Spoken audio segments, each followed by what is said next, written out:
immense foule de manifestants sur plusieurs kilomètres.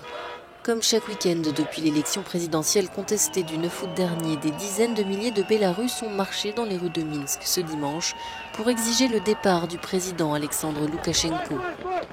Les manifestants ont une nouvelle fois fait face à un déploiement massif des forces de sécurité équipées de blindés et de canons à eau. Des policiers qui ont procédé à l'arrestation souvent violente de près de 250 personnes interpellées pour avoir utilisé des drapeaux et d'autres symboles de l'opposition. La semaine dernière, ce sont plus de 600 personnes qui avaient été interpellées.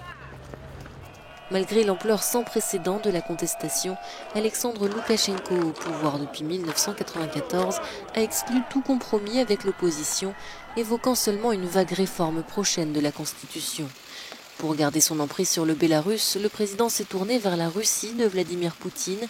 Ce dernier a d'ailleurs promis une intervention sur place si les manifestations devaient dégénérer en violence.